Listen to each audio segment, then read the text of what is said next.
What is going on? Welcome back to the COVID-19 headquarters, the war room. I am Coach Patterson. I will be your host for today.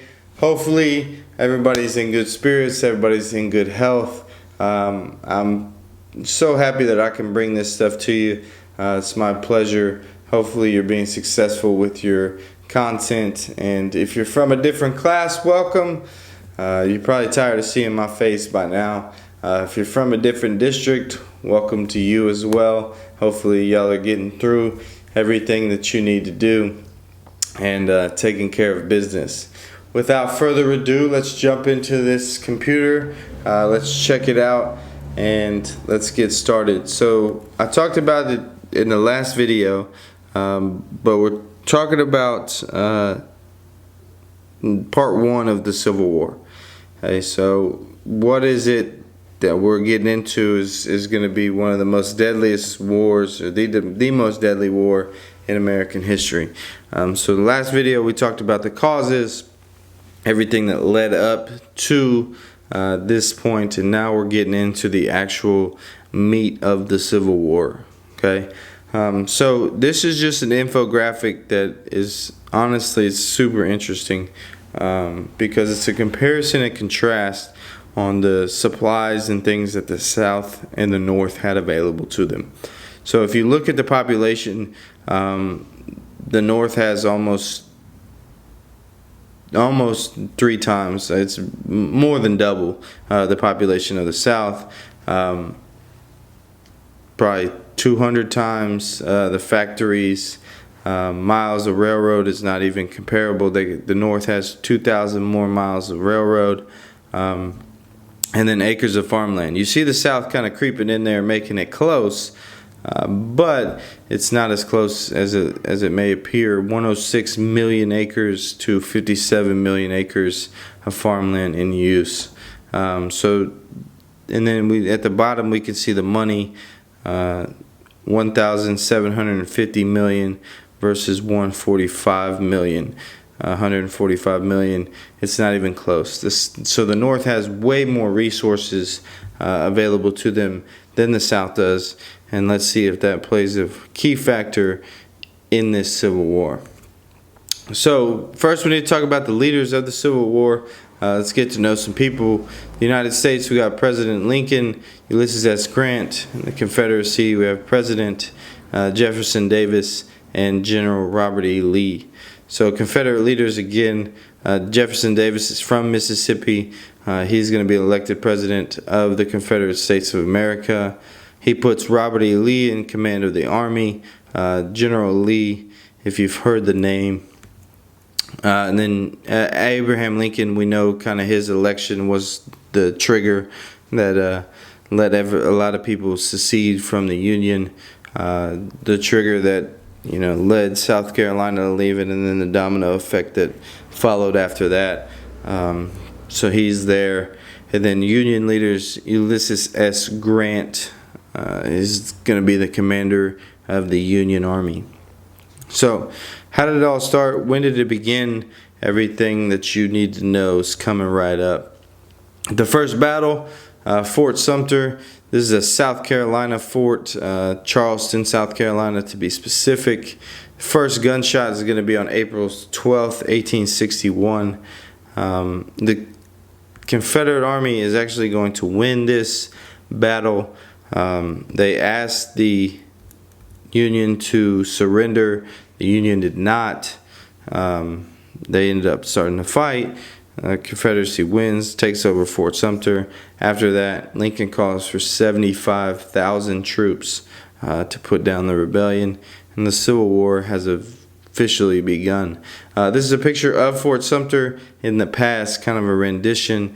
You can see it jets out into the coast right there, kind of a stronghold that you need, especially if you're talking about a naval warfare.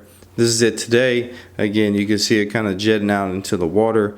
You've got it's basically almost an island except for the road that leads in and out. If you ever get a chance to go out there, highly recommend it. You should go check it out. It's in Charleston, South Carolina. So here are some of the artifacts that are found at Fort Sumter.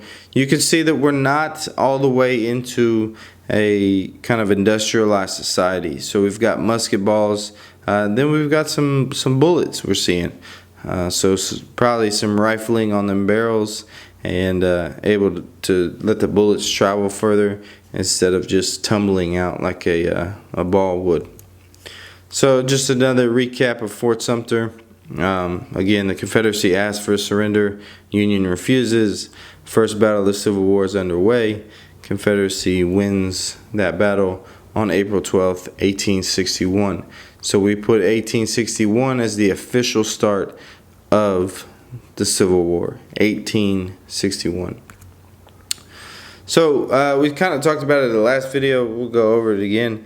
You had a lot of people divided, right? So the whole country was divided, but let alone there, you had families divided. So if you ever hear the term, this war was brother versus brother, family versus family, it's absolutely true.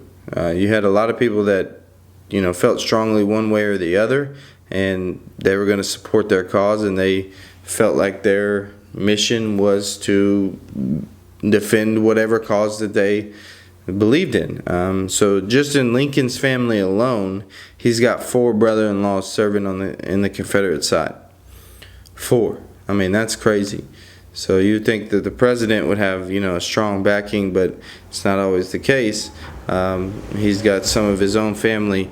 So if it's his brother-in-law, it's probably married to his sisters, which means the sister may be thinking the same way. So even in Lincoln's family, you've got some division there on what side they support.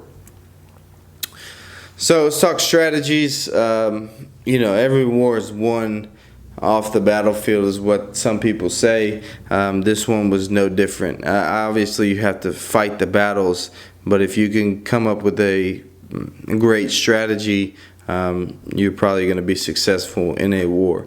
So the Union strategy was called the Anaconda Plan, or Scott's Great Snake, which is basically a major blockade of everything that the Confederacy needed to do, and we'll check that out here in a minute.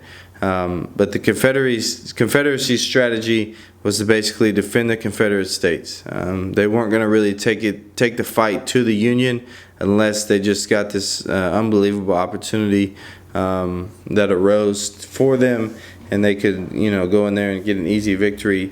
But they were going to let the fight come to them. So this Anaconda Plan, it's 3 steps. Number 1, capture Richmond, Virginia, which was the capital of the Confederacy. They felt like if they could hold that, they could hold the government. That would make them very successful in this Civil War. And then the next one was blockade the southern ports. So any place where a ship could come in and dock and give supplies to the Confederate Army, they were basically going to use their navy and blockade that, so that the ships wouldn't be able to get in, and they're trying to suffocate the Confederate Army. The third plan was capture the Mississippi River. What that does is that cuts the Confederate States of America in half and makes it so where they could only they had to either go straight north or around the blockade, and then they couldn't get into the nation anyway. So you're basically cutting all the army in half and making it impossible for them to get trade routes and supplies to the places that they needed. And it's going to cut off the trade route, the major trade route from New Orleans to Texas, which we're going to see when we talk about Texas in the Civil War. So here's just an image of it. You can see kind of what the idea was right here. Richmond, Virginia.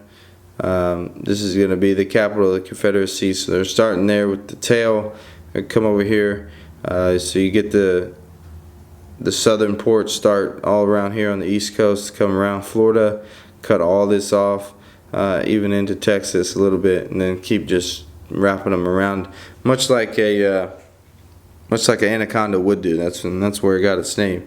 So an anaconda was suffocate its prey, and basically what they were trying to do here. And that's it. That's all of.